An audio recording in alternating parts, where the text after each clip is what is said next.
ఏపీలోని మన్యంలో 1/70 యాక్ట్ అంశం ఇప్పుడు రాజకీయంగా దుమారం రేపుతోంది.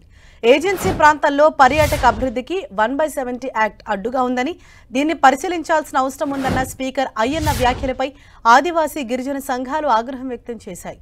ఇవాళ రేపు 2 రోజుల పాటు మన్యం బంద్కు పిలుపునిచ్చాయి. పాడేరు ఆర్టీసీ కాంప్లెక్స్ దగ్గర ఆదివాసీ జేఏసీ నేతలు నిరసన వ్యక్తం చేశారు. బస్సులు, వాహనాల రాకపోకలను అడ్డుకున్నారు. బంద్ పిలుపు నేపథ్యంలో మన్యం ప్రాంతాల్లో భారీగా పోలీస్ బలగాలను మోహరించారు.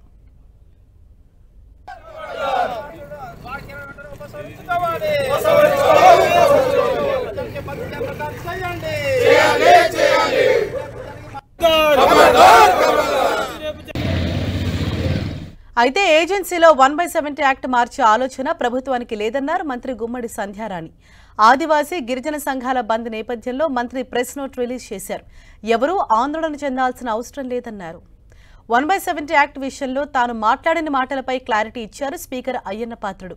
తాను కేవలం టూరిజం అభివృద్ధి కోసమే మాట్లాడానని, 1/70 యాక్ట్ తీసేయాలని చెప్పలేదన్నారు.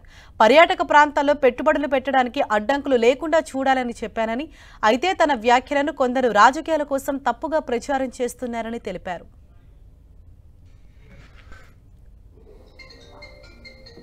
ఏజెన్సీ ప్రాంతంలో ఆ యాక్ట్ ఏం చేస్తుందంటే ప్రైవేట్ ఇన్వెస్టర్స్ ఎవరైనా వచ్చి పెట్టుబడి పెట్టడానికి వీల్లేదు.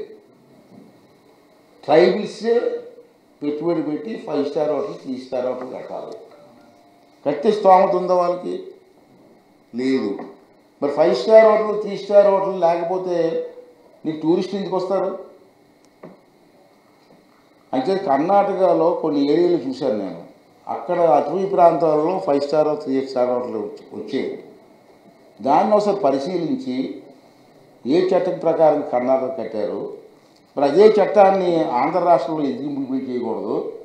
మరి ఇన్వెస్టర్స్ వస్తారు కదా, ఇన్వెస్టర్స్ వస్తే టూరిజం డెవలప్ అవుతుంది కదా, టూరిజం డెవలప్ అయితే ఆ అమౌంట్ అంతా ఆ గిరిజన ప్రాంతాల డెవలప్మెంట్ బాగుంటుంది కదా అని చెప్పి ఈ మాట అంతవరకే.